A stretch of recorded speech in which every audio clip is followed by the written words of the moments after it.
Mama watse ama o akwa bahaye Adom TV na asempa 94.7 edru so na memeda so no nwotwebo na yetena sise ya na wawunim se Nnawotwi dwumade ne yedebre wo yehwe na wotwe ne mu nkomo ekoso ekita odi ekoso na yeyi mudie edi akote ne pa ne yesan abesisu biem ediama wo na ene enkomo a yebehwe no se fotosanfo edemo man Ghana wache mu bebiame ate asese ba bi o mani gina no eho behia se eba no eka ye wo no mo ene eho enkita odi na ewose aban no dandan nyoma bi kakra na ne sa kwan no so ebi mu ho beka titi womo ede womo ho asese bondo nim enye ankrankra de womo amiate asese treasury bonds no na se treasury bills no womo ho nka na so no bond no say domestic international ones ni nyina no seem to be ebeba ho kakra nka bra so usika wogie no eba no se dodo anka obetumi age bra anyina wie no a entitisuo bi aba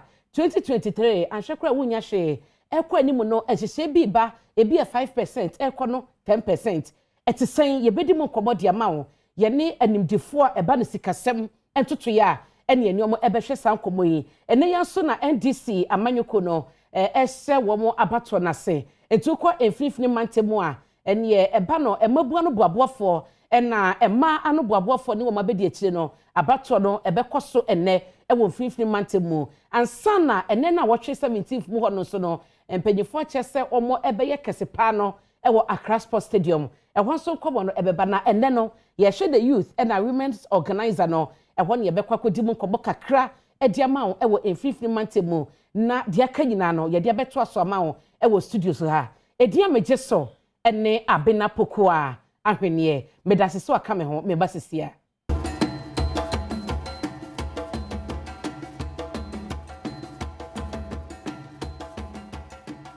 yenko free mantemu Kofi Agye ewo ho na omoye nkobo ahoboa no etisen ewo ho ebra NDC ebeto abai Kofi Martin mejo so ane ahoboa tisen ewo free mantemu o me no ka say de eba oba mfinfin mantemu ahenko Cape Coast enei ana NDC amonyoku no eto omo youth and deputy and a women's organizer and deputy for Swaba na yeto UCC University of Cape Coast and an NDC amonyoku no eto omaba no na se odi kan ekan no kase na nkasa de ometo wonkan na nei ubepiem Cape Coast atmosphere no very good pa hwehwe moral no dwam no wom atmosphere amanfo ni abrese ene yebesi ombeto aba ade ayi mpanimfo a ebeda maburu na no na afa ma enso ano na uba ade di kan ehia UCC aye billboards ene billboards na akasi pa ana obi a amountain de wa ha ni nya no di yakia ede gusu ay campaign say billboard ni na campaign to ba ha eno na edi kan asia wa na say good morning na abato no empanimfo amanya ati asese nonkron pe 9 o'clock ana ombest ati abato no but Ghana time no say be ye nonkron no say nya nonkron no de daachene nkrabia ena be kire ai that's why ehwese 9 na omaka no ombehwe na omadi emra no so na so omadi time so na yetimi ato aba na asiente uzan say yes asiente mo ana yebewie ne ntem ya anhase ntem de na chọchina no pa ene bia yebe bankan na ene uba baby a pressure wa na se vimgum pa ha samamu fitien no amanfo boy twi samamu atwuntonto chese ene amanfo ni abrepa aye youth organizer position no ezan so uba ho pressure ho papa ni nyina no aye brojaja mfi ono eda number 1 na fe George Oparado Pablo and uba billboards no o ko ba bia eto aba na ho na to ho na Pablo no ne billboard ba ko e won sanifa kase pa ana ba ko nso wo nsanifa enti wura mu ana di kan hia wo ana brojaja mfidie de ebo edan ani mo sei pi enti wura mu no utu ani pe na brojaja mfi na botop ho no ana Pablo bo nchen ebo nchen a kese no na utu ze no anu anadwuni nyina ne ano pe hwe ensem mu kanya atu se omu mienu pa ana akansie no esi om na so but yebeto ma hwan de delegate no ana ba jesan se delegate de wini mo mutiri mo agan mo betina ka so beto ma ayokura ono aba ono sani para na besa to atiaw and our deputy youth organizer no so and Macroeconomic and so and our contest as deputy youth organizers as ebe to Musaba Usman Abdullah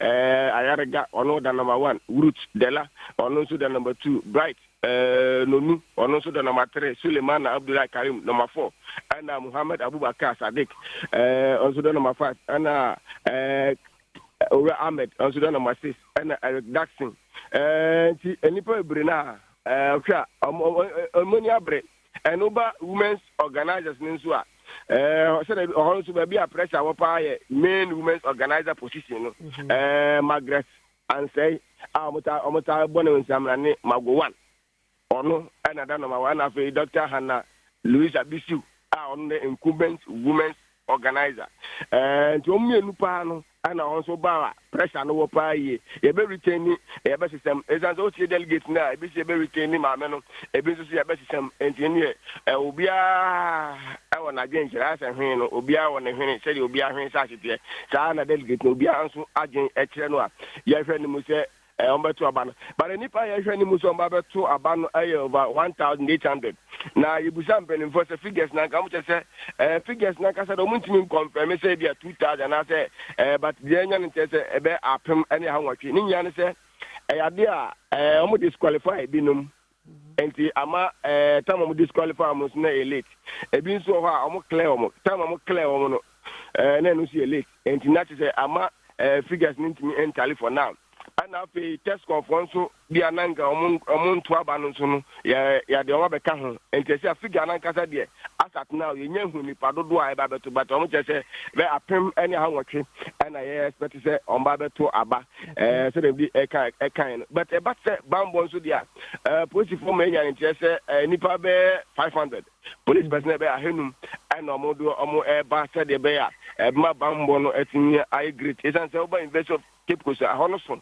enti say ama bambo mu anya dia ebia na say bi unu obi atirimu agwen de na ebia obi akoye bata enti police mpanimfo at Cape Coast Central Regional Police Command the regional commander and deputy COP DCOP Chaskofiadu and mpanimfo nya so awa hanu say ya omo hwese bambo no emube de ne oba police for no obi a obi say fully armed obi a hye no kama say de be ya abato no ebewie boko na boni bia enso ma nti ne oba NDC amonyeko no Cape Coast dia vim wasoro pa yi and atmosphere no is very good obi so say emu hwampa zanza ma bododo na otumi say dia eager for NDC and say dia eager to elect their daily omumpenfo a ebedi NDC amonyeko nti pokua oba ha dia bebe say di kakan bebe attention pa ewo youth organizer youth organizer no Boja Jamfi and afi Pablo Jojo Parado and ohwe ne bebo so watch the second coming meaning the second coming of Jesus Christ there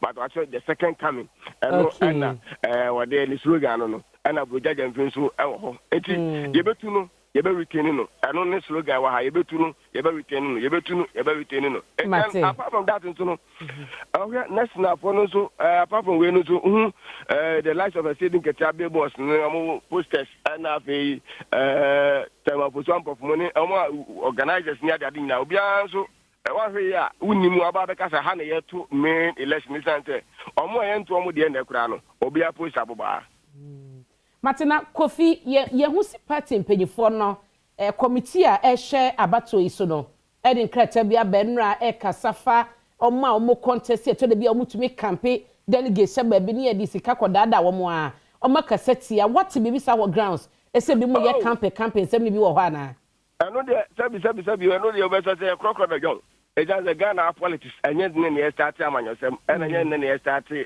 abato both MPP and NDC omunya obeso duka daya and the obeka obeso say ka de asem de obeka ba fa pa de yem fa ejanze obi a on campaign strategies another strategy o de be wi ni amanfo enti campaign de every anaju tumi do yekohia we o de otiwa o yekohia we mu we mu so my ready enkohia mu we mu ze we mu so my ready o so my group enti we mu so my ready enkohia mu enti campaign de even an opera kra no amanfo na amanfo hotels because on one level any ma obi a campaign manager enti ni campaign manager no eba that I say me humu na ntoma no me boss say me humu eno de ekoso Okay. The statement in there overthrow all the way to one thing, but on all grounds on also no, and unions and Ukraine back unions by elections are both MPP and NDC. By this time, you could co-sitting at the delegate. Example, or no, Kotuno Swaba, Kotu Abani units as world coordinator, or no, where campaign or grounds. Among for Jenicakra, Gifatun, Manasa, Gifatui, or no Swaba, obey constituency chairman, and as a constituency executive, or also constituency executive, no so also campaign, almost Jenicakra. It's also national, also Batiko, and in the both MPP and Nazia, and before the same thing. And NDC the same and Yomana Nominato. And the statement in there, I mean, what about? Now, say, Baya, or the Bay, you and only 7. Martina, and not saying an NTS media for the Munya accreditation will be to me a dear cover a batono, a Maya Maniano. I could say, Monsaka. I don't pay, and your friend Penington, no much accreditation, I'm Kanswa, or the Eba, and the almost just about on the best starting 9. And your friend who said, now the best starting the day, now Babu do now for yet me at the room. But for now, the media need be our bontia. About on a young starting Penington 9. And your friend, one can say about Thomas Fabano, need delegation, Bama, and no, among for Shijama, Maria sign, and a bazaar Indian hot. And the book of that will work on Solly after the Mussolini. Now, Jama for the moment, see Jamen, I don't do any fur when I hear Bridger one man, I say, Pablo. I know the baby, Obia Shijama, Oba Pablo, Obia Shijama, Hanabisu, Obia Shijama, and the Muka Jama contractors. And who's the Oba? Nay, Buja, Nekoro, oh, Chairman, no, my Jomo, I Sokalafia, no, my Jomo Kakra, also who's the Buja, no, Mako, and don't know when you was away. More Jama contractors. I would we are parent now, but yeah, as on Bessie Jama this year, no Kakra business in our bound for to create. Jama, both sides now will be as and Cheddar said, John Kind, Untimi, who delegates at Trimarkin, unless you're to Abanisans of Bar, Bia, Nipadona, the Bojachi, Dudona to the public, 80, one air to Amahai, and a 1 air to a Taiwan. I just said, Yabuba Benny, and he be almost 9. By now, we measure the best atmosphere, so her atmosphere now, Nipana, Omoncha Dama, Dona said 9 or more can. And Ebia, mobile 11, 10, 11 there, now be a start, Nafi, Ebia mobile, so much between them, the Ebia mobile, no me, and no idea. Maybe I say, I started to Omokan, the any baby watching, and you are, I mean, and you be Hunipa here. Jamana no motion, and Murana no more day ban. Mine and echo, the favor. Mate, Kofi, money adwuma kwaso afo de die eche no nkrumu ho nanso no ye besa ba ne ye bisa se de omo shebre no omo de ye adwuma pepepa ya no ahwe ho so ye wae Mate me da se Kofi eje ne etene ka no free mantemu adom ya mane boni na wo ma ye hunu se dia UCC University of Cape Coast ho na bato de bekoso nti ene na wo che na pa ye bedwa ba bia hit ni gina pa no ye George Parado ye kese ono na ye youth organizer Edema NDC amanyoko no Pablo osayen lawyer ni na broja jemfi pese obetu no na wotie kosi sen a hoye butubutu pa wo youth organizer side honom no nti no yen hye ba bia susande prodejo no bekoto enkwankosi na nwumre na ma metwa me ho mra me ba me guest a watena se wo studio ha me de na dia kirewo na ya hyase di nkomo sa debt restructuring ni debt testing ni ade no me pato wunyanya wo ho ntiase ye wo mu a enko ba bia tweme ye bebubu no aba fom na wonso wate ase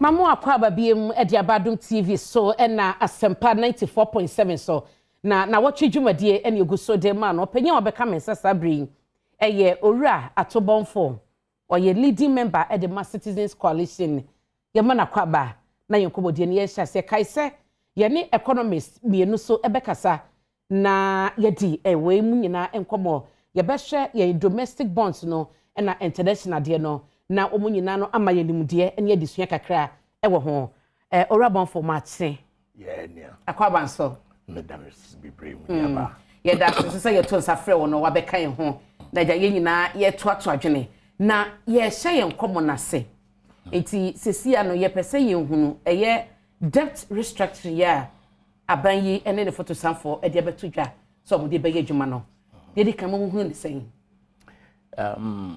me da wase bebre mu ne ba yi that restructuring ankasa wo hwa ebe ma ban ho ahenhan no because say bibia aban gyina no enye nti na ban ono ni the da ban ni so say obetimi postpone local debt it's about 137 billion nti so utimi epia payment no kwa actually say na wanya ho ahenhan na chese sika say bia ye de hwe free SHS obenya and there say bia pension for sika ne ade na wetimi asan apesika o de be hwehwem because bosia na ya bone doso say ama forma ontimi fa bi hwem dia ye ha ya ne say aban ede ba no one investors antenase eno ani ye coalition no dia ha ye kese pa ne say nkeze before aban be odi we be ba no more musika invest or more top bonds or more treasury bills I'm say treasury bills for the account but at least every stakeholder nanka woni natnase because once ye nyina adwan ko benkromu a aya na ntiase no edin kakra nti bibia ye na ne say nke so ye consultations kakra and so they abetudwa nti ehwo na ne mo challenge ye challenge as a coalition say say nipa no omunya didie wo aban no nti so ni sika emfa nso obi a na next year ni dey mature say I was next year 0%. And we are restructuring, in fact, say 15 years. Unse mo rem kakra. Say when need that bibi so no be be catch say ade ya ese wodia ese nka me de ma. Na me mfa ma mfie du numachi. Unse ka ese nipa no. Say ese me de o kana ma celebrate kakra wo. Celebrate ebre na wo se ne mu wa dodo so. Eno ni problem. Eno na how be na e bit e de pebre mo sha effect mo benya ni e bi ye den. Say Osha banks bebre na bonds na omude omusika hye munya interest omudi ye omadwuma nti say Osha just the financial sector na nkasa no be kwa huhiahia mpa and individuals are you say omusi omunka ho no the same individuals ni omusika hye mutual funds nti enu say eba as a group nti ho ne dey account ho no account nti ho no na ni nyina na ye pesa ban assign di na niko not treachery me because nipa no yem fans or the 100,000 or no kwan de akoye about the 50,000 so aka usika ho miss me de ho na aye kese a ye de akoshe baby nti na no ye can say we say no de obi yiso na individual one no de ye wa kwanya so sabeka ma me kwa homa so John ni Donu Sampa deputy general secretary public service workers union yene ni nkomo na bebia yede ne fa no ya ban adwumayefo de keka ko ene se de enkomo yi eba no womo no womo hu no sen na ebeka womo kwan bi so na Johnny ya mo ache no pai pacho me je usupa na me chia ye da se ne obra wanya de amayen na yenhwe se makoya ban adwumayefo no brofo a ye ka no debt restructuring ne debt testing ni ho nkro do ba no kwan bi so no ebeka mo ana pacho me da se ebeka empa because adwumafo a wo ko bi when him say pension no yeah the pension system no yeah the amount various fund managers some of the unions no so one kasa active pension scheme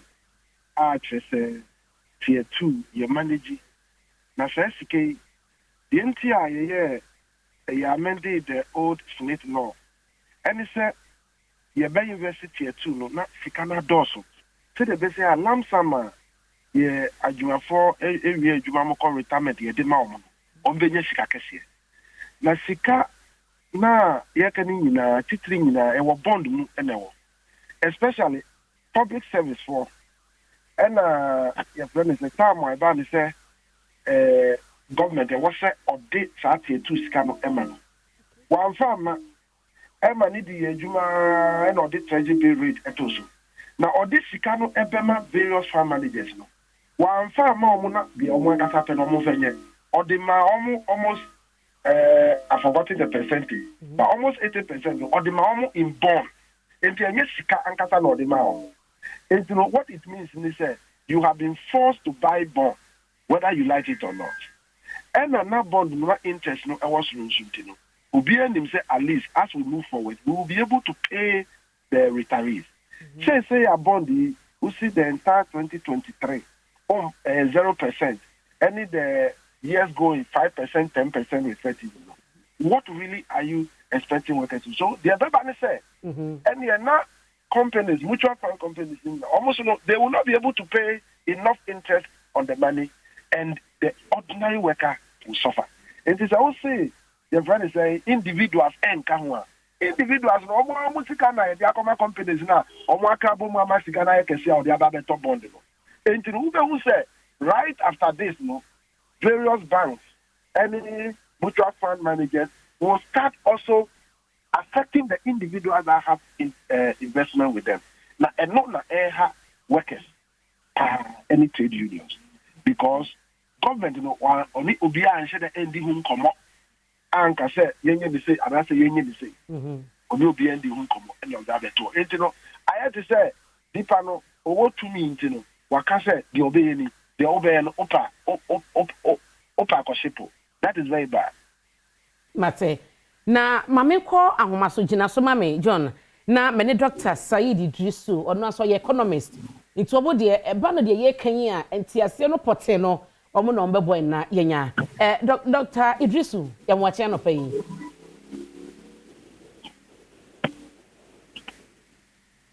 Dr. Menka Eba to on mute mame why on mute what Menka Yeah, me too. Okay, good morning. Yeah, watching that so no bra wanya amaye na ye share maka brofo na kese ye see debt restructuring and a debt exchange. Muna ye beka say ye mo feel that she mu ma ye na breaking it down. Say me mama a wono so ti dwoma woti ya no pe no. Obeti de aba no pa kire yi e de na e kan. Yo, thank you so much. Pachomi Chino nye papa, so okay. I'll just mix along with. Pacho de ya fa from mama kakra. Wadaro ma. Exactly. With a bit fra so that on me at well, the whole program about debt restructuring is like, let me just put it in simple terms. Let's say, are down for the Eric about one chance, Bonobusia, let's say 1,000 Ghana cedis. Now, only Eric more agreement say, okay, member Busia January 2022, member 1,000. Then in that case, by December, no, we'll be to with some interest. After Eric Ajeso, waji 1,000 January. Ode Otihon we can say by December, no, Usika Baba plus any other interest, Eric Bebeto. After Otihon, I could do time Eric is on Sikano with the interest, no. He comes back and tell you, say, oh, uni baby, Usikano mint you now, so we perceive me extend, so that at least we remember time to be able to pay. So with something like that, Eric is not factoring, say, also yes, he cannot at that moment. He's not factoring into account. And also, if you say, time now, you sign a legal document which is binding. So, say, changes, unless what is the legal grounds in that regard? So, agreements now have an initial stage, So the whole thing is just simply clarified or simplified in that regard. So, you the individual, why you may also say, okay, do no be court, and yes, sir. Yeah. So that is a situation that I am anticipating or I am foreseeing that we may have in the country. They will be angry because the government is not being fair to them in this regard.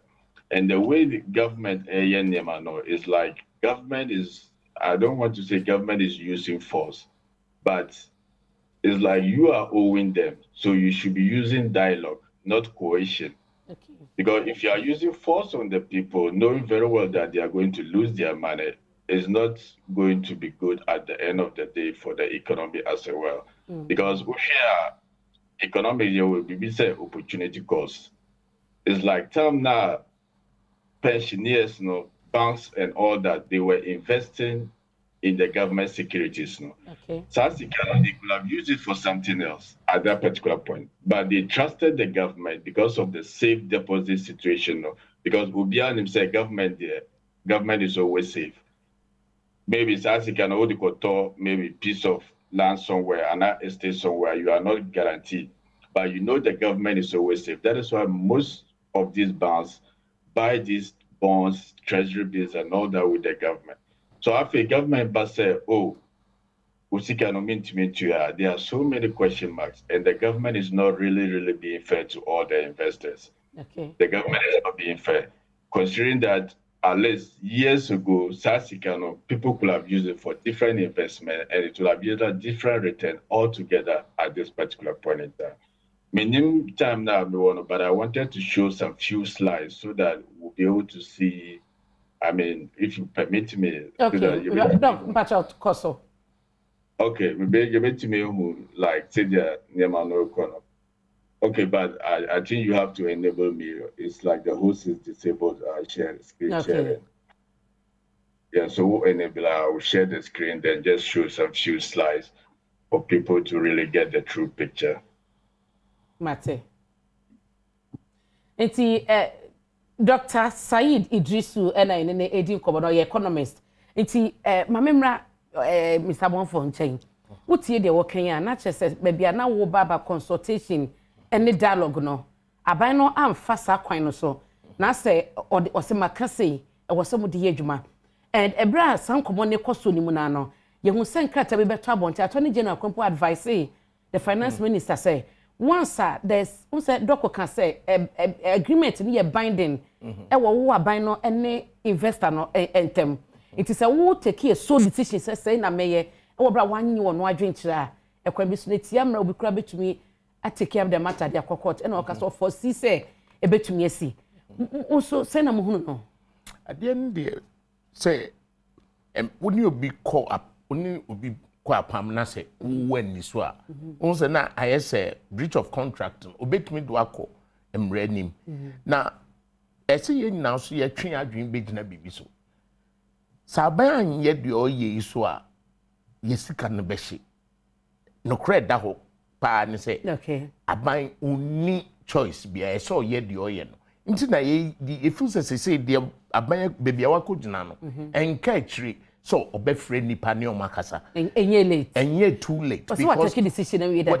odi abeto na me pa kire say saban anye saade a usika no ni nyina abehye and economics ye will be say eye se obenya kakra since ni nyina abeko nti say mfa say 100% no or almost 60% po eye since usika would koto ho nyina abe nti na say saban obom modern say nimanim ya ofre nipa ne omokasa na bi mo pene so Mr. Tomesamba ho ma menko Dr. Idrisu ho say o na ho bua na wie doc ya ba onche pacho yeti ho yeah me you say ultimate whole screen or are you able to view everything me pacho wan ye hunu okay so it's like I want us to just revisit what triggered this debt situation like at the end of the assembly in our buy Usha Pronoa is like inflation is going high, never boy cost anyhow. Interest rates are also getting higher. City also losing a value. The beer dollar no is like it's just going up. So all of these are factors within the macro aspect playing a role to where Ghana is finding itself now. Now, so credit rating agencies, like Moody's, they have downgraded us. So it's like, first, government of Ghana could just go easily and borrow from the capital market. But it says their cost within the economy it's like investors are moving to different places like US and other stuff, where their bonds are safe. And to Ghana and near investors to be able to package. So that is what is triggering us to do sad debt restructuring, so that we'll be able to bring back the confidence. It's not really a bad thing, but the approach could be bad. You understand? Because we share your debt now. As of September, we are about 37.4 billion almost close to 100% GDP to debt ratio. But government percent on from form to 55% by 2028 because government is government is hoping that we will a 3 billion IMF loan. So it's like if you're able to restructure your debts, then the IMF will come in. Hopefully by next year, on 1 billion, then they will spread the remaining one. But our share situation now is so bad, honestly, so bad. Our share like the debt situation that we are currently in. And we are the second worst in the world, next to Sri Lanka. So it's like, or even the finance minister, or Noankasa, or admit here, 70 to 100% of government revenue. So it's like to our government, 70 to 100% ends up paying interest payment. So it just says Ghana is really in the debt crisis. And something needs to be done. And out of the debt, external debt, 58%. Domestic debt, 42%. So since here, government, the oil concentration is on the 42%, which is the domestic debt, which is marked in green. We domestic then they want to look at the external debt as well. But for now, they are looking at the domestic debt. And domestic debt, it comprises so many aspects, social security and national, pension funds. They are all part of that. When say Ghana, the law is that Tikabia Ubeji as pension and all that, at least 70% or so should be invested in government securities because government securities are safe. That is why all that investment is being done. So here, the finance minister or 10.5 billion of the domestic debt and reissue it as new loans with different maturity dates. So in the first example, I remember I said, like Eric or Bushia or Honma, or if Eric comes to borrow from you are in that regard, it's the same way the finance minister is doing. So it's like all the matured bonds that were supposed to be between 2023 to 2029, they have reissued it again. So let's say maybe 20 years ago or 10 years ago, if you had invested hoping that by 2023, Ubeji will seek plus any other interest, government is now telling you that your money is going to be still be kept by me, but in 2023, so you are not getting any interest. That is 0% interest. 5% in 2024, 10% above. So it's like government artistic also the interest that the government was supposed to pay. Now, what you need to understand is that a lot of these banks, they invest in the government securities to get the interest payment and run their banks and also pay their workers. So right now, what government is doing, we should expect, is going to trigger some additional consequences because liquidity issues will come in. Banks will be even workers again. But again, the government comes in and tells us that, they are going to provide financial stability. This is just a statement because over the years, we have seen what has been happening.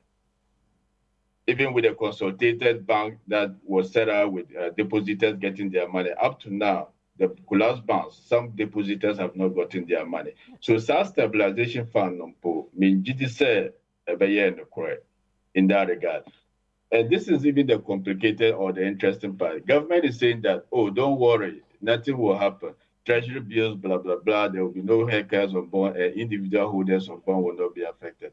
But you and I, bonds, we do that through the investment agencies like Data Bank. Data Bank. Then through Data Bank with other customers, they will use that to transact in government securities.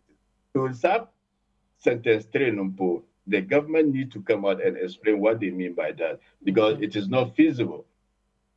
Majority of those banks are being done. So the consequences, the consequences there will be judgment debt because people will take legal actions at the end of the day. Because see the government is not doing it in consultation with the people involved. After all the force then definitely people will take it. That is why even the Attorney General, Godfrey Dami himself, came out and warned the government, said the oil is illegal. But the government is still going on. And again, the second caution, no say, one share is going to trigger bank run. Bank run, no say, people will start panicking. Ubia beko bank, so go yinisika. So say the mechanic because of what government is doing. So the government really needs to take its time and relook all these things. And let's do broader consultation, broader education to let the citizens and to let the public understand what it's doing. Because I feel it's like government just calls a few people from the pension funds and banks and catch up and say, oh, this is what I'm going to do. Take it or leave it. I mean, Jesus says, democracy, unless involve broader consultation so that you'll be able to mitigate some of these effects. With the first point that I gave, a lot of these banks, almost just from depositors, they don't even loan it out to the public anymore. They buy government securities, hoping that the interest will come so that they'll be able to use it to run the bank. They'll be able to have some liquidity situation. Obi Base will be 50,000 Ghana cedi, 100,000 Ghana cedi. Immediately the bank will have it. But right now, what government is doing, it can even collapse some of these banks. They could run out of businesses. So it's not about, oh, you either take it or you leave it. You should look at the consequences that could come with whatever actions that you are taking. Okay. In that regard. Doc, my answer now can be about dialoguing. Say, and Cabino need these investors no, ebe kasana and tiasia yejuma. Tibia or manisi kasemejina. Any said ye a cano econo. Na mujidi se brewa honoma finance minister no bit my dialogue no. And son what take these measures are or the gua council na brewa hosa. Oh yes, definitely. Obitima yenina. It's just a matter of unless using some form of persuasion in a way to actually get everybody on board. Because Bibrewa is like pension funds no. That is what they will take plus the interest and pay pensioner. Ubi away you call retirement. After pension funds no more new musica with the interest na everybody. Omobaye then ultimate 2-year pensioner no by Baba Genesika. So it's like there is a multiple of consequences. Okay. But the finance minister is not actually looking at that. Well, but after all your buyer is like you are telling Okache say will be untighten the belt. But who are buying who won't tighten your belt? Yours is so loose. So you also have to tighten your belt in that regard. Unless the government should start doing some expenditure cuts. It's very, very important. Not just giving haircut to people, investors. On one occasion, who presidential staffers are 995 presidential staffers at the office of the president. Unless that is outrageous. Maybe I up to 100 or even 250 is reasonable. So, Sano, you are able to save whatever salaries that will have been paid, whatever allowances that will have been paid. You'll be able to save some of these things.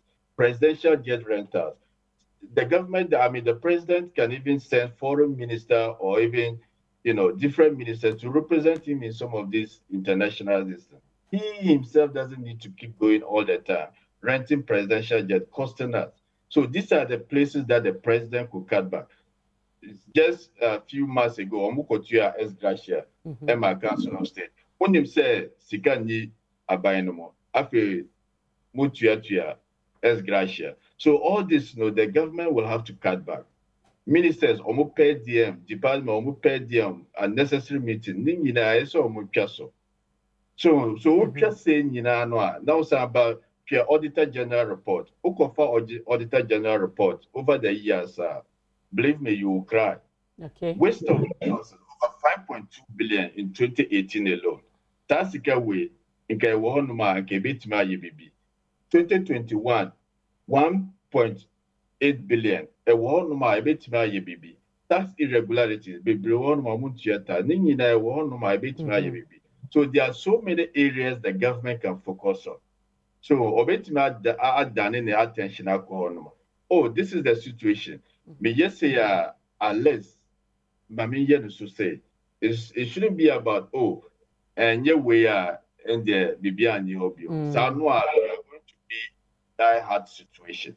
Now, you understand? Yeah, Doc, we share a ban so the fiscal deficit measures or the go so said okay so on cutting cost now.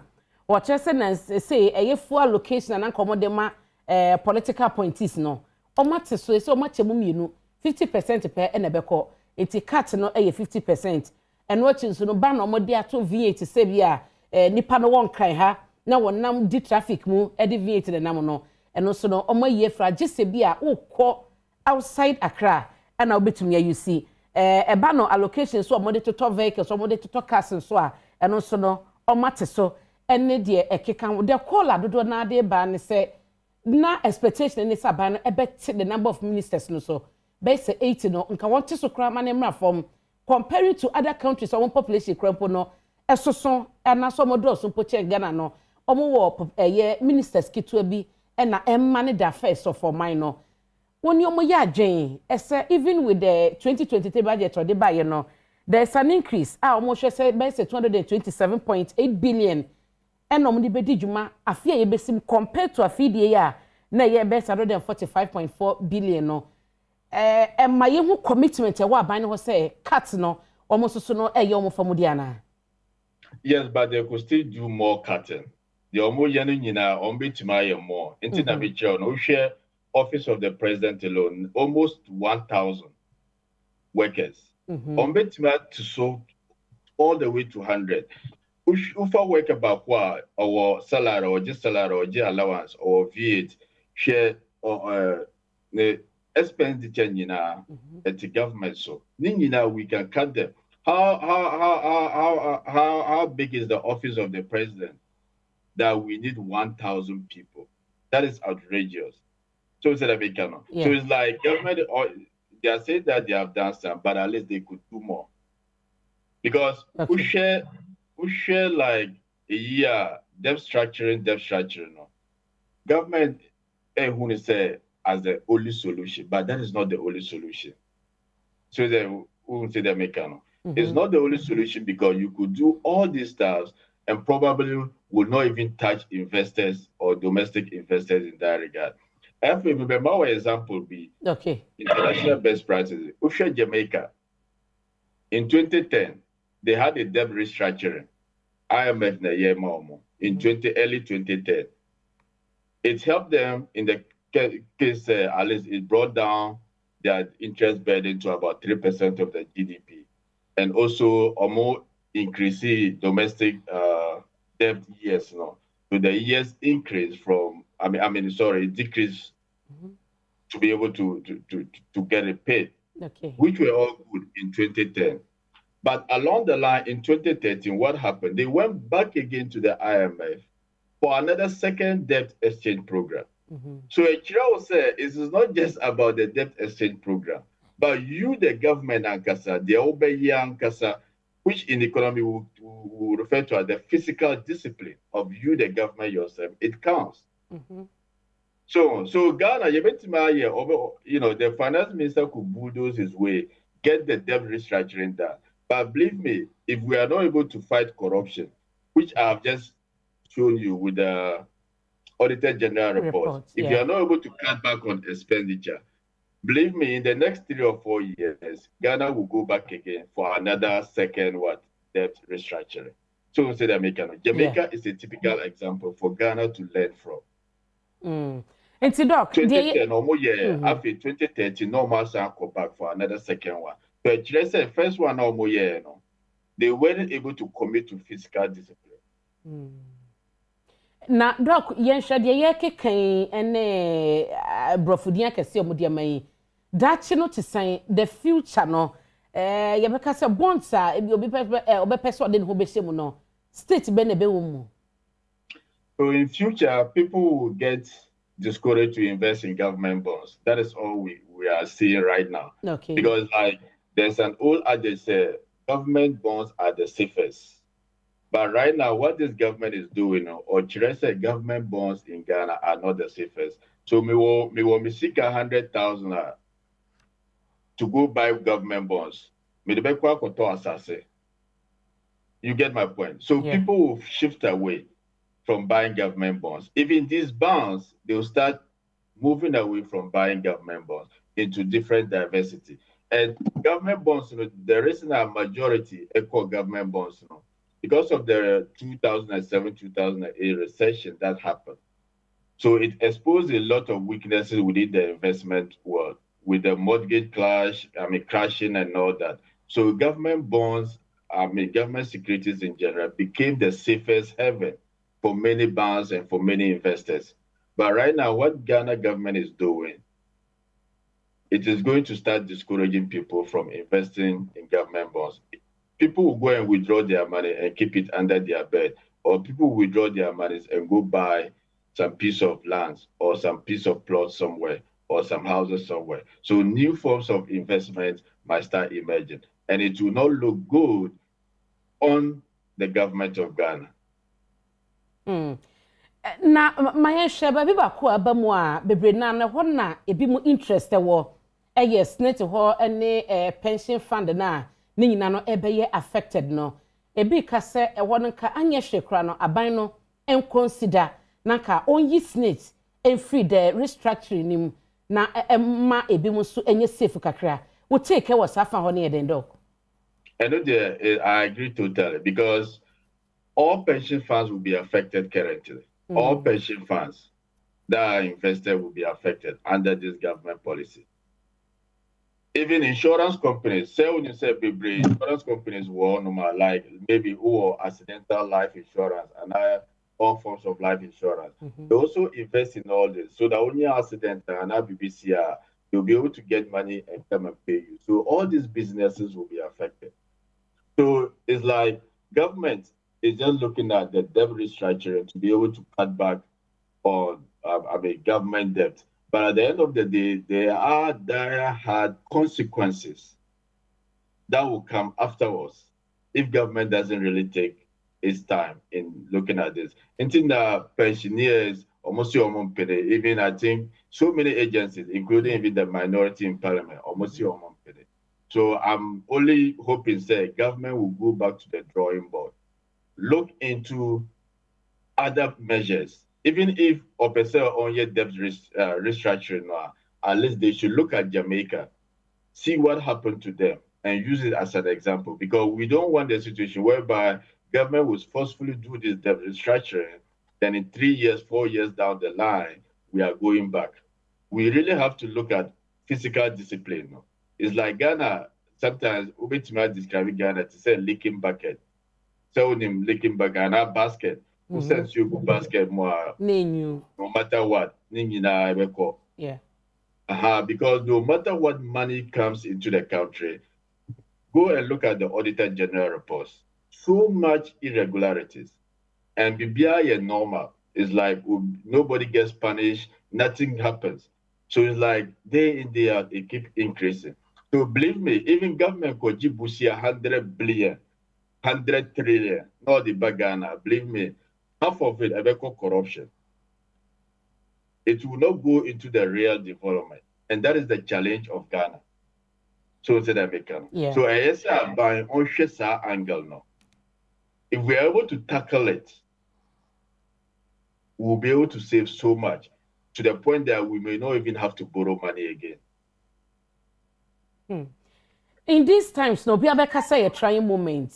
And then I'll be catch investors and workers associations say what Ghana say or more and finance ministry nearby no. At least yen support social budget or not say yen kabum. Into waste of an hour, so for na yes, so na your pages or amana ye. A foot to be what my investors any Ghanaians are or more come and was sad debt restructuring, you know. Yes, they should just be patient. Let me put it that way. They should just be patient, because at the end of the day, it's the country we are all looking for, a better country, a better Ghana. But government will also have to play a role, because like the posture of the finance minister, the posture of the government itself is like, that's why I already said from the beginning. Oh, catch him say, me tighten my belt. Now we won't tighten your belt. It's like, it's not being fair. So government must really demonstrate the physical commitment. Not Ghana for who say, okay, I buy also or cut back on so many things. Believe me, Ghanaians will understand. But after who catch say, unisika, Yeah, that's sorry, I'm not president or France in the luxury jet rental or Spain in the luxury jet rental. Ministers are going to Qatar up and down. Then, I mean, people will not understand you. So government themselves, they have to really cut back on that luxurious spending and cut back on all these unnecessary ministries. Ministries will be merged, into one ministry. Okay. Even some of the agencies. You have ministers who are there, and we have ministers even at the office of the president. There is a duplication of roles all over the place.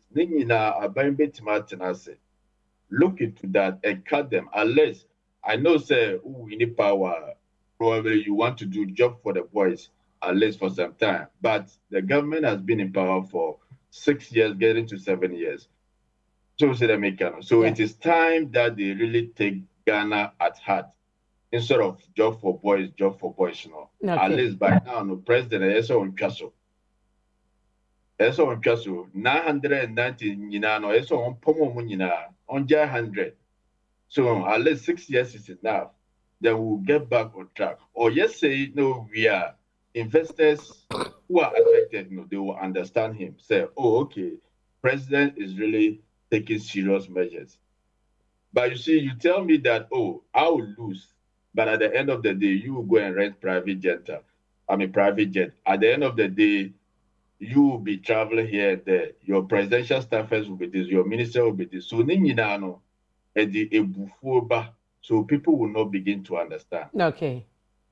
Now, Doc, lastly, na miniwe no. Abano de atuja ese omo edibese 50 billion cedis. And na atu nchen sebia ochina bi bank bi konya pane kwadra de ekoso no. Na ihu abon krofo mako yom sika omo de sika na be support these banks sa approach we aban no efa no un say the best sika no we ni hu sika no. Did you see that money the government is saying? That is what I said. It's like a policy proposal the government is bringing out. Okay. But we should begin in a time now more collapse banks no nyina. Initially Omokachi said they are going to do consolidated bank. Obia nisika she on betua mano. Even up to now, people haven't gotten their monies. So say they make no. Yeah. So government probably may just be talking to calm nerves down, but at the end of the day, we'll be back to square one. But at least you would Zoom said your more cano. At least Omoja Sadia, that will be very good. Okay. Omoja Sadia, that will be very good because I even mentioned it. They are putting a $1.2 billion or so to be able to make a financial stability fund for these banks. But as to whether it will really be practical, because it's like, excuse me to say, I don't want to use these terms here, but it's like government process, they say, yeah.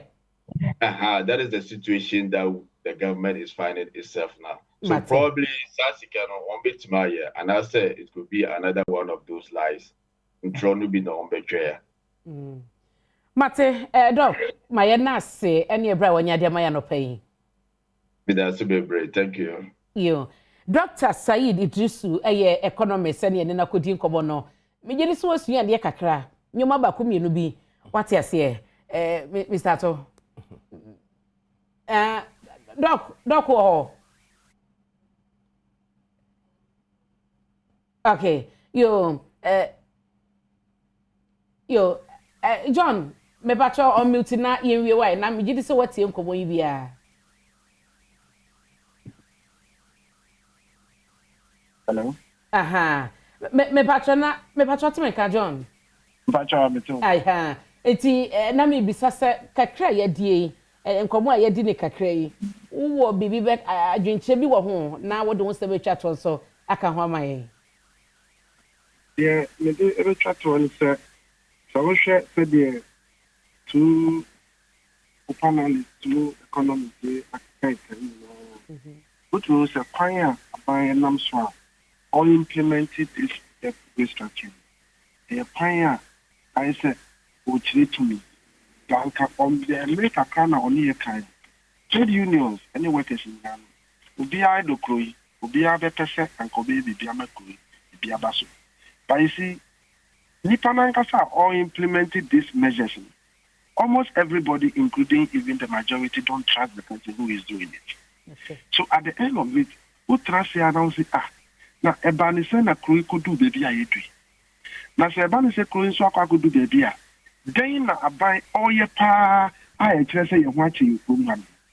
Ebani say you want you from happen. Dear abai be ya say obeto to taxes ni. And one say obeka say freeze on public sector employment. Now and then so ude debt restructuring so ababa become. Now the government even the finance minister that people think that the measures that he's implementing is not yielding the needed results, and that there is a need even to change him, even for confidence, investor confidence. Nobody is thinking about that. Certain policies that you are doing, including the construction of cathedral and other things, we are saying that it is good to have a building for God, but of course you need to survive before you do that. Now all these things, you say you will not do anything about it. So Emma Obia workers, we are not very happy. Monday, TUC is doing press conference. Okay. On some of these things, including the negotiations that are going on. And obviously, what you will see is that if workers realize that they cannot help it, when you say you are going to court, you are going to spend a lot of time also in court, there will be massive demonstration, industrial actions here and there, which will not help anybody. So I think, say, or buying person oye bibia. I was on in Crofona at the end of the count. I was on your motrasi. I was on your motrasi, so on one case, I was on your bibi, and one case I never. Now, Obia, they say, at the Awayano, and the on one case I was tightening them. Okay. That one is not done. It will be free, say, a was in Temiano, government, every meeting, now on these stakeholders, a consultative meeting. Now, say, Bani said, Niamani be or the Abano, you better me a share, they are so kakra. Now, Abua and Kakra, now Abua government to Kakra. At least we are reasonable enough to reason together with government. Mate, John, Mamina Senior Brawanya Diamai. All right, thank you, man. John ni Donu Sampa and outside Kano, or your Deputy General Secretary, Public Service Workers Union. Na Mamimra studio ha na menira atobon for e monko bokakra. Die mpanyifu nyina Kano. Who be become one ha? The other dog can say the here partner say a man for being a GD or a bino. Now, Nyoma Kakra, me, my dream, yeah, from the coalition, if you say, my bit me, GD wouldn't move back costro. The bit says, they say, who's a second term, no, President reduced ministers from 100 and be by 85. Yenya cannot 20 or they are by 85. Utmiti so by 60 a good signal to workers say me ministers say unso mu na bebre MPs nti enkoye say you medi or come back to parliament. That's what would happen. And number 2 bibi to say finance minister yes say the ejina ni ejina say onu ankasa finance minister no so onjim ni say say ko IMF na ye ko IMF nti o ko IMF ko yedin nti onu sa no wuyi ni free ho a eno so another measure increase workers ni nipa isika ye dia be she bonds ye confidence ni be cost now we sure so because I said ya cost we nyina ya wote we dia ni je say I was obi ato na adwumu ana ye ntimi ntu ya adwumu sa because abai per say o tray say ye yisika no onye ntua ye o my 15 years ni ye so ye sre ni say to get us to accept that condition no say ye so ye hu say wo so wankasa no utimi ye bibia esom wobo yenim say finance minister ye postketo nti utimi pega ne si nchen na de obi fufuro besi wa interest aban na gu economies bebre wo party num nti ye gidi pa say some of these signals aban to me ya no or saying crying say musu muni enanti because adia no credit that was say na make won global o sha you can me adina workers say cost strikes because the moment dollar increase in interest rates no yenuma ye didwa idi ezana yesika cd enko babia eno na emi obia because won say foreign investors eba ha no the dollar na eba na say American dollar no interest rates no cost ro US why ne be keep ne there Africa abrawo sika no ntimi ngina nti eno na create sa run say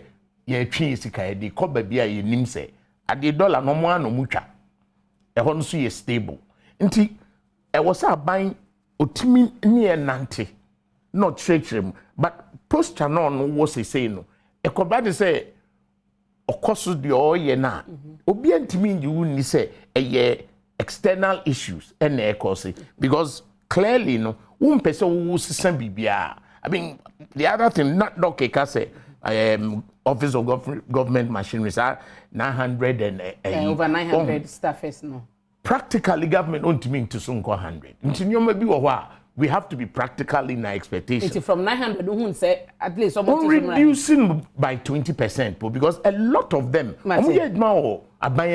offices dada and so more presidency say do parks and gardens or dada obi wo ministry or dada nti afofro no dia beka ho sa ono an crop we be a government spokesperson no na oyi sa 20% ni free so e be drew by 650 pa on say workers na wo ne dada ne de omuguo na wo de kakra o de abeka ho we yi omagina nche for na ama unemployment rate no asan hwi kosoro so mu de wa na ane omunam eye party for nti general workers nti na me party so obi oye adwuma dada ne office or ma secondary to presidency no so ntimi yi ni mfrim ono o ne office dada nti ho ne yetua neka efri nti aya sometimes no erroneous so one year careful na ubo total figure na e man grofo say 900 nipa bi na ayaban ba ban mo de ba ye enye sa nete e bi ya adwuma wo ba bi dada e na ya secondary om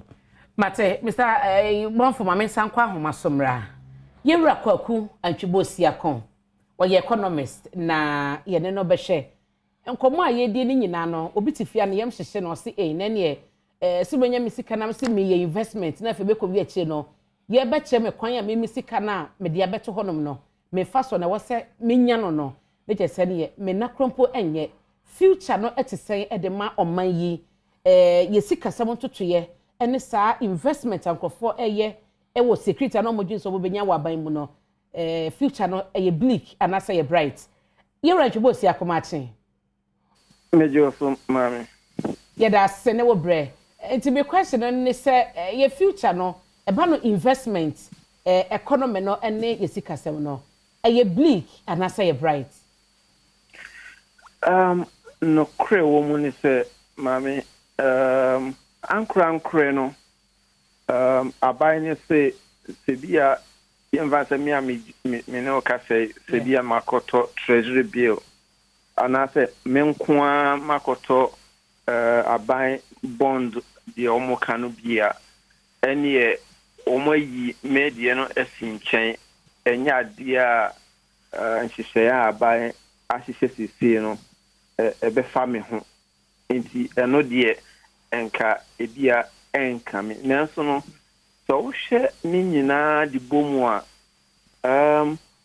sempo se me treasury bill a me toye no se abanse nhihye enka me a so hwe se de cd no aba fom na ebia mra me koto treasury bill no na cd no bia na ye 5 cds o de toto dollar ho a se no akodru bia 12 13 enti no se mpo se sia se ni nyamisika ni nyina akra na sika na ho ode no so ate enti no de me de koto mu no enye noa na me nsa beka okay na emmo mu so hwe enema eko se sia abanse se omune International Monetary Fund IMF nhihye na etimi buama oman no sika nhihye no etimi gina pintin no se nhihye omodi abe antimi ankomu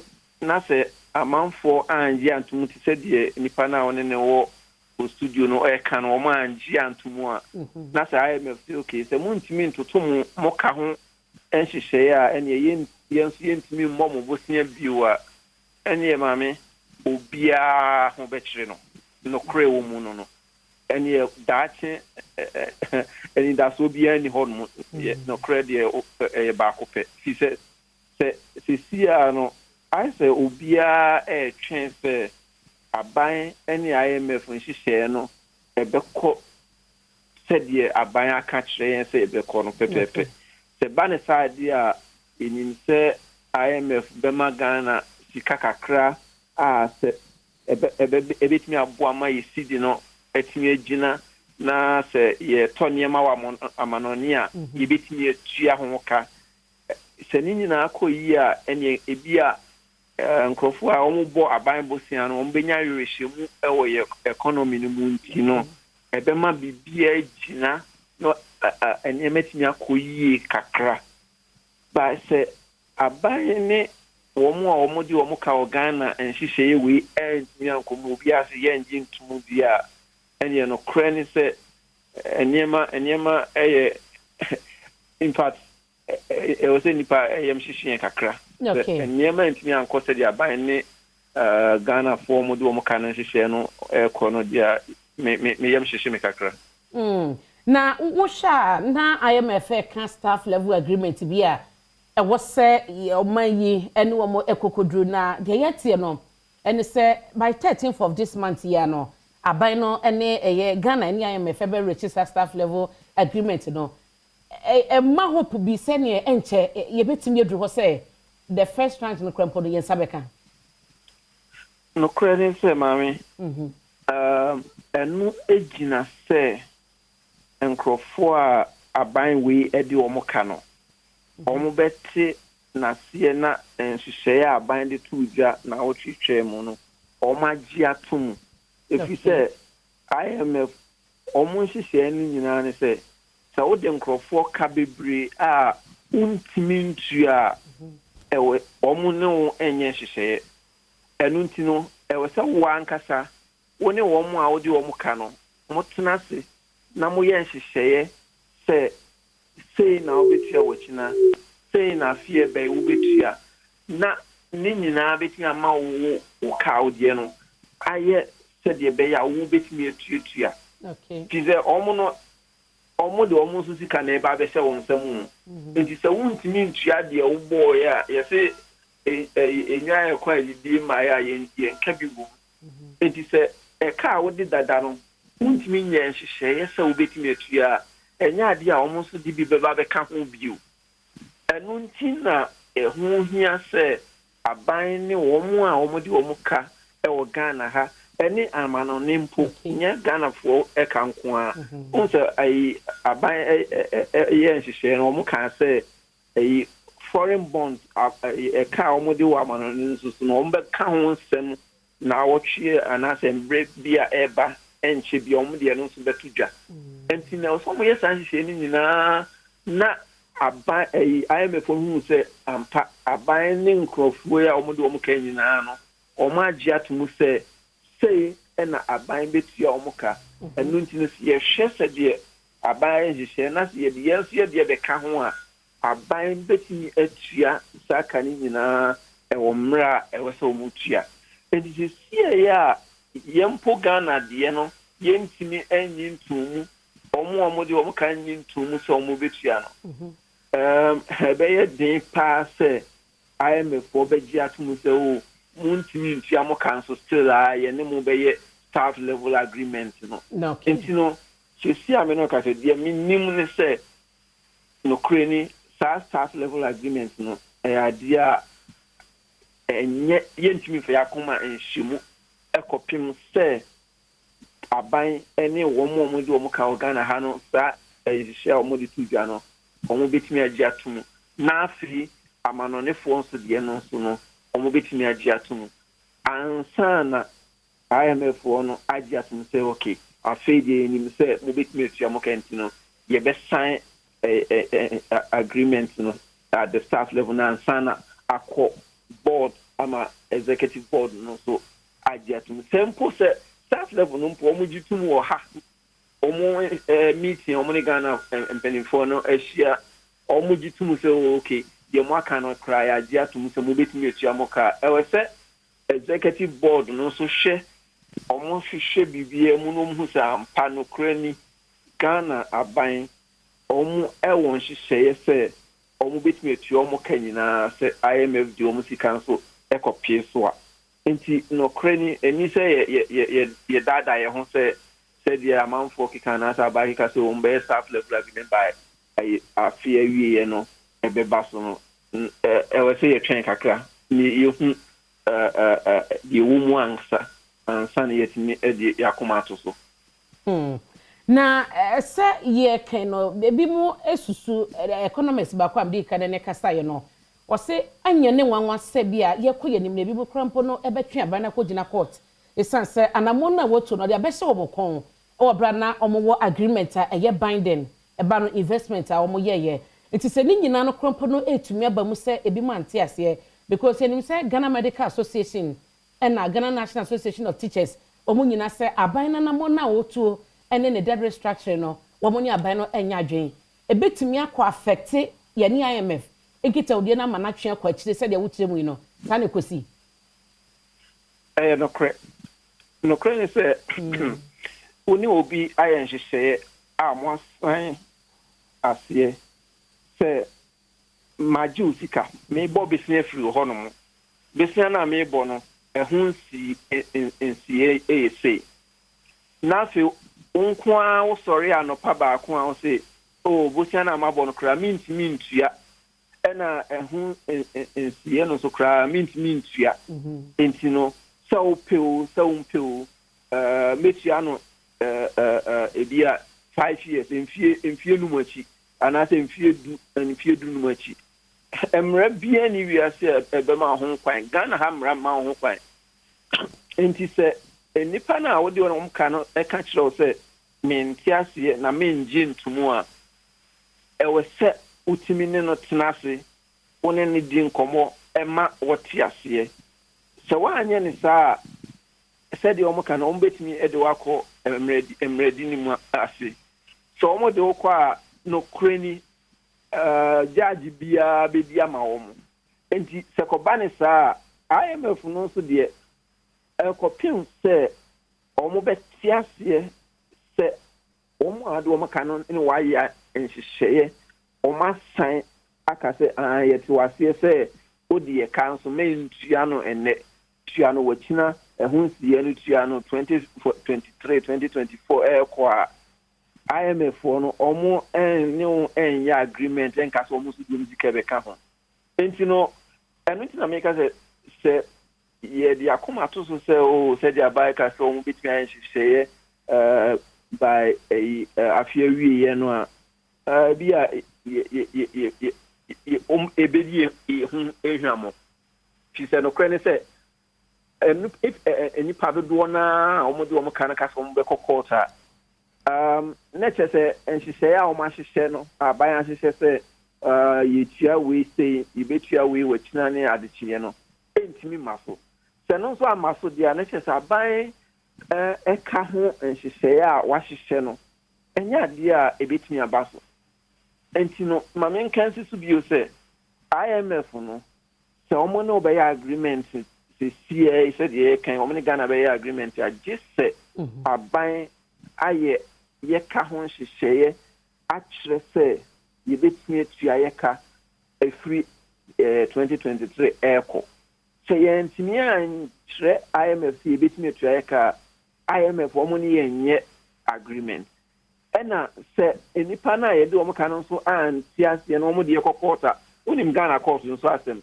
yɛbɛtumi adi bɛɛ sɛ mfie bɛɛ mmiɛnsa koraa na asɛm no da so wɔ court akɔ akɔdu even Supreme Court enti no ɛyɛ adeɛ a sɛdeɛ nkurɔfoɔ pii ne aban ɛkasa no omo nto omo boase nanka omo ne omo de omo kan ntnase ene omo ndi nkomo omo ntiase ebisa de nanka sa mo de tuja mo se voluntary chese ufri wa opemu ena obedi atomu anasa wonji ntumu enti wontimi mfa ade a voluntary sano mane meye se nhye a chese enipa no opewo mpewo onji ntumu. And yes, the ATF Ghana Medical Association, the insurance for pension for Obia, Matthew Omunkabia say, Omunji, a buying she into. And in the end, say, a buying she say, no, a bit near the ama IMF for so Oma Giatum. What is the mention? And you know, it's a CID, Minia Rishemu say, Okay. 31st December bidru na aban ni IMF omo aye nhihye a IMF waji atumu fi se e ka ye de no omo aye de omo ka no sesia no obia se onjintu nhihye aban aye no omo njintu. Okay. Na lastly na me no we Irabo Siakon US aban no e che so mo be support Ghana e wo IMF requested yakọ no hye ba bi a nkitaodie ni keka kọ na achese esaka board approval na se US aban so support Ghana kwan bi so no maye beka se yetumi jump the head kakra na se maye nya nida so se kwan bi aso no ye fama wi ana se America bika se ombe gina ye chia yeah ne nyina achire se IMF no ka se okay ye ne Ghana aban enhihye ya yeni ye ji omu eka ho nsem atumu enti no ye pese ye ma omu program na yitimi boa omu a ekire se America ban ebeta IMF chi ena Ghana aban so aka se enhihye bi ho a omu be ye se be ya yemfa se bank any insurance ni pension edwumakuo no se bia enam san hyehyɛ we no nti no se omu sikasɛm etofom a aban se omu ti sika bi se omu betimi di aboa omu na animu ya no sika bi a omu hia no omu nsaka omu se about 15 billion cedis about 1.2 billion dollars eno so no in se bia World Bank any amanaman ti se bia US almost omu do musika ebe hye enum okay eno ye kwan a America aban betimi dia boa Ghana then so no ansa na eno ni nyina be baso no ehun be hia se aban ni Ghana for companies ni edwumaku a omu di omu ka no ebe tina baako okay oma no beko baako abenkrumu na oma ka se e ka wodi ye no ya diatumu se twentwen so kakra enkosi emra wahyehyɛ no se no na koso na se oma anji antumu a IMF en sign agreement ena saasika na aban so obetini ade ni nyina no entimi enkoso entimi die di kan ehia eni se aban eni omo odi omo ka no betena si agye atumu se ena ban so betimi etua moka se otimi yesa na se the friend said debt sustainability analysis no IMF oni gitumu a eni ni nyina be ko wano ena support American banks for the bepwane World Bank ni adi ni nyina for sika na omo betie no ni nyina betimi akoso enti aban to no boase okay ni se tintia e we 31st December yenya staff level agreement no e betimi aba 31st January and 28th February na mum di hia ne se e kana aban de no watimi ne omo odi omo kana ye nhyehyɛ ama obia tiase na obia se okay obetua ye sɛdeɛ wahyehyɛ no ɛno ɛne hia sesei pa nti aban to ne boase na ɔne omo nkasa yi abotoyɛ mu eba bibia bɛkɔ so wano mate yɛwura ntwebo si akwa no pɛ Adom TV Asempa FM yɛ da ase ne obre yes me da wase ora akwa ntwebo si akon eye economics ne na kodi nkobo nti ono so abreki edan kakra wi e de IMF kakra san se aban no wani sodi hu so ne sabeka be $3 billion bi e de afi hwa bewram na economy na agene na so na dollars so abakrum eno ho enhyeseye ba bi aduru ene ne no kowie mamemra studio owura atobanfo eye leading member Citizens Coalition ye no ento aye nkobo no so ba bia yeduru ye na ye hye presidential staffers no ene ne dodo na so 600 ye okay it me bedru be 650 650 okay yeah because say ne de ne number 990 bb internet say be roughly be 300 be na free because we the what drink could send an adult can earlier say yentisumbra 100 and possible because what tiswa 100 na chese yemfanse Ministry of Finance nipa be do ayediom ko osi yenyi omadi. That's what he means because omomu aban mu dada government na a secondary omako Jubilee House and chese were free finance ministry into all those guys na the interna me say realistically yen hwe say sankrofo ni nyina betna okay na the government spokesperson on security there no IGP share security nti party ni a betna ho kan security sem no ono ye betumi ayi na sinchen na the free Ministry of Interior ebia ono under immigration nti no betna ho we ono everywhere because ono ye technical person nti sa political ayifo no na ye betumi ehwan omo kakra. Okay. Mate enti yehwe se no as a coalition no moko eye de odi kan boss no. Edien biem na mo hwe se de mo kan no sempanyefo so anya ntuma ensunsanso be ne betumi anya ewo modwumadie so.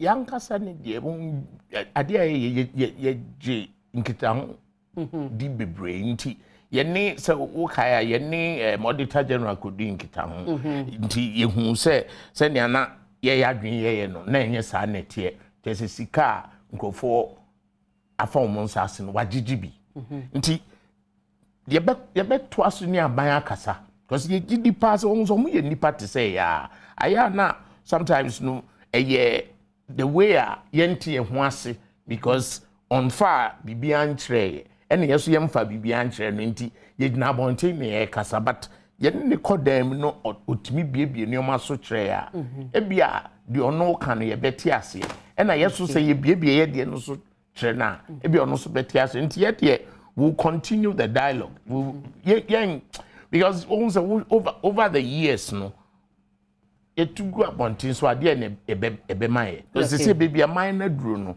ye mistake ketwa bi a set here back more than 20 years nti baby e wo say no e so bia ye no hu say den na ye betimi ya abo aman no o hwe since 92 politicians are yenya bebre omo babam because opeso three Land Cruiser opeso otodan airport hills emra so say obia o pese obabam no e mining ti na oba bibi tisa abai we ni free SHS eye pa nanso we are there na wo hye ye kutin say obema ye maduane teacher for ni books no ne hia nti fa wo hoodin ko te no achi no me am ebia me free chira we yi me abachimota o say e free o ma me tea na brodo nka ho a me ma me chira noti obey de no aba nti bi obisa no se mo chira senior secondary school no ko ho free opon wo kofie obi oti achimota village no ananti akọ achimota school nti wanya bibia amana okofia ni ma me banch ni kontomre obedi on nyoma sa na yepese abanfa nani nko ho sa flagship programs no the practical the call for a review free senior high no won so ebraso because they say baby amani gina no ye nisika ye besoa ya bomode pa momo wo hwe numbers na it's in the millions ye de o makọ free SHS but the that no credit that say usika na aduane boarding say aduane bo ayedin pa na wa hwa betimi afidi 500,000 ye omobey I bi so ho dada nti boarding system ne de ye ya dream no esa binding na ni ko ho ye ntimi ye ni free wow feel so person oba ko achimota na ate ayi kumase nye na oba no abetua ho na wa man bibia obedi no na ne free ye na ye de we ya teacher for no ayi huma ode ye de be kire na de na library na computer eno no aban betimi atua because aduane no wo hwe boarding house na nya aduane po electricity na nse mu na school bi dormitory no light ne ko na nkrofo for parents well these are practical things aban and so I said we yi nani nti emre so say nioma aboa wonim se untimi ye no men fan to ho so yenya dia ye betimi na yemma nipa nya didie we mu te se wotete wo ministers deputy ministers bebre o mo kwan wo hwa minister ne pe no wo power ho deputy si tete ho na ya mo enu ano mo ye so asmansuman ministry fo na mo ye adwuma ho no wo small mo so wonan wo drivers wo ho mo small mo chief director minister ntimi nko kan speech chief director the man ono so ti brofo obekan nti na gise NPP ni ana gise NDC ni emre so say yankasa no asoman ye 30 million ye nyoma e wa ha no ese sunye nyina nti nipa kakra bi mo mfa ne tesenia omo pe na ye hwe omo omo di omo ayi na ya aka no ye beja omo ewo ekroma mate nti miguso wa ha ye nkọ ye na mame mo nkomo we wonim se nyame eyadom abosumi ya ne de to so dunwotwe na Adom TV 9 lessons and carols no ye de breo se yes December mu de na wonim se afena so nti eye bronya no na ye keka kom no ebi mutufu sin ka be ya bronya no mususu ni de ndi obe se wo bedi owu ne wa ubotom na Adom TV 9 lessons and carols night we no ye de kuma wood stars papa bi ene eba begina stage nti no on be performing ye anikanika na ye nyina ye sua de ya sere na yakoye nim na afi no ye se ticket na beto no nya fe na kochi kwa adabi fa phone no sisi na me kire wade fa phone na yenko but star 713 star 003 hash unya ni ye sambo eye star 713 star 003 hash next Sunday okwa na wo send wi na wamia option 1 na wabo modern to ticket 30 Ghana 20 Ghana bako na 10 Ghana bako no abekan ye ho ne oba multimedia ha ya Adom brands no stars ni nyina obehu am stage mo mba abekan no brofo omo kan no twi na aye actors yi omo yisini ye wo Don Little eba Matilda Sare Otele yesi chinchina twan so na Michael Frane Christiana Wuni Papa Kumase Rasnene omo se ne din ba ko bi kra no kra fe ne simple ha omo nyina so ba so ho na omo aba ba ye aba acte asesini bisa no na ye de agege ani timesrew ebekoso ewo National Theatre enyu hu film hie ye nyina na yenkogege ye ni kakra eno ehun komo enamde emao na wotwe dwumade na guso hye etie Adom TV na Asempa 94.7 ma mentwa me ho me ba de aka wachire no ye de beto aso ama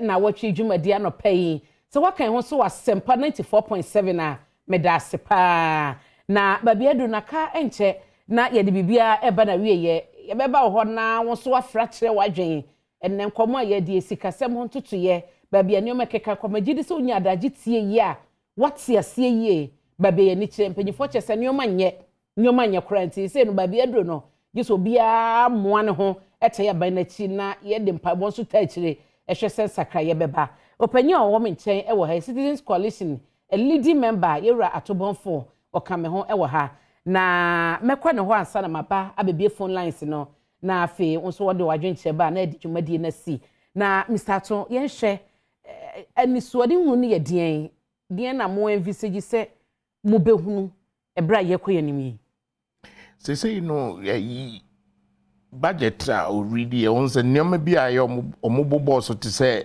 e-levy or the about 1% you see yenene ya adwen say threshold no ye fiu na ye threshold ne baba kenu na ye stress it drew appropriations you were committee level na minority for man to say ye the threshold never because say ye koye nim no I said the friend social contract on ye sign ya to said 4 more for nana no say no 2 more for nana na aka no ye person ni ye apam bi say ohiafo no behwe omo because the AC say no ohiafo no na pebre nti ye say bibi to say VAT 2.5 or the be kan hu say onwi hu biem ye nyaa nko yin free ho ye nya na saba ni hia sika nto yin free ho na ban be da generate revenue aban ni hia sika but mini aba hwe ni say omo mutua tax dada na no be sen tua o because sa VAT no ebi mo ho a enka no nti ono we increase na the same number of people now mutia na ebre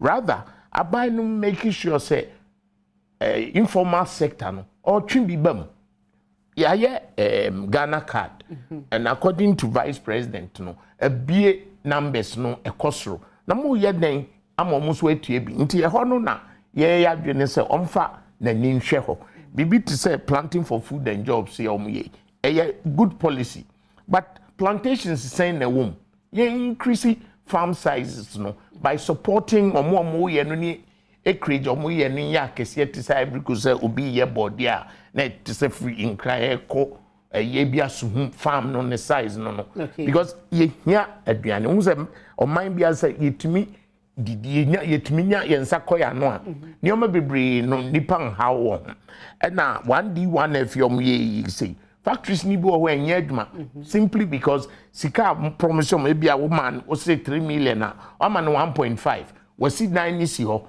wa start kakra mun so masin no mun ye mo because yetumi increase local production na that dollar na ye de kono eso beti ebi ni esam on say esam bo kosro kasa di Europa not the santum ye brodo for some time now on ye adwuma esa omo secretariat 1D1F no mo find there adentina obi sa on ye adwuma me sure say mienu miensa bi su be wo ho a omo so adwuma na ye ayi kakra san nyoma ni na ye som ni ye pia kosro a ebema e car ye de no ye hu be hen han because omo you see local nyoma e de ye nnuane ma ye di nti nyoma ye kra no ne bo be ba fom so okay ya ban ka say emo ne nyoma ye betiso ye nkra bebre anwamo ne sanema ni nyina ye tiso no de ne ye ma farmers no mo do rice no ye di be pion mo a ebe mo magina ye no matimi feed ye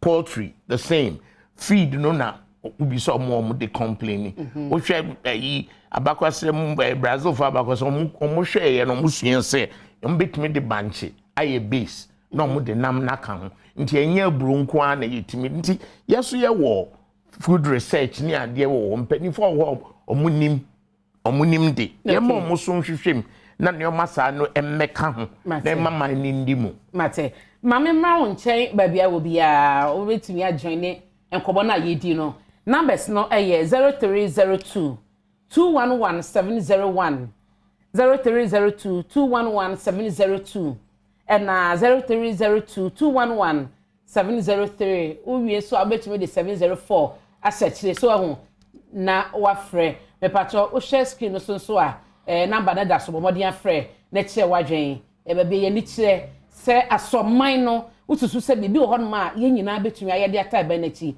da na se wo de hu ne saban no wa se ye ntio bia Ghana fo aka awantie e na de na ba bedru ho nto no ankoneko no no so konko na e be ye yi ana mamento nka na fo adwenche no ebra 0302 211701 edikosi 704 friend mame kokuma say papa yemoachen ya na obi ahun ye nyame adum obi ahun ye yeti de radiasi nam eye kanu forata ensamu ya yekan eso mo hwe na mo de nyoma tutu yema Ghana for because economy ni se na emu aje no ene nyoma esi kona amanfo ye hu ye ho ano na ye sabe ka se ye betiti ye abama ahokyere na ata ye den aba mo ti we de tre omo hwe na mo fa nyoma tutu ye se na be ya nyoma betuma adadi amai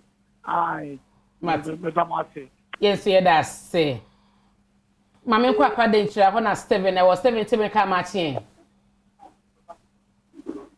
hello Steven memo a chien yeah your sister yetie o patron se Ghana fo nyana ye to abama e man penny na na do no no asa fa appointing as a minister now the minister appointed the MP said Ghana for Ghana wa champana o tun se ayi wa ho ni modi bon so ani na se no ton fo de dade be segem o bo ne kan ton se mi bi wo no mo ntia sra no o ma nya se no o ma ntie no tia am ka se minu tia se ene emobo de sin koko one bag okay so se engwe emobo enko ha anwa bo ma kwati koko ma nya be one bag but kwa koto mo a ntimi nto mentimi ntɔ wo sei anwa ehwe bro ne yɛ bedi yɛn kola kwenti ntɔnta ne fa mo mo nti ɛsɛ aba ntɔmɔ mo de ampa mo do nya de be onya pressure for aba dwumadi no Mate 7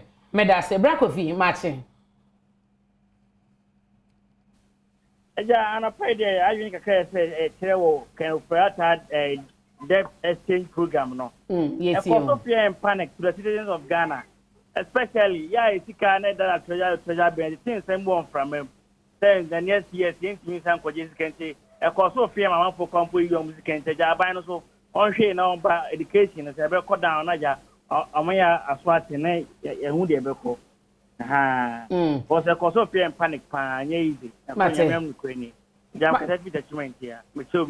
Obi ajo so brakofi that's meeting for free for BABM. Mr. To 1 minute. Dear now can the chat on the sorry.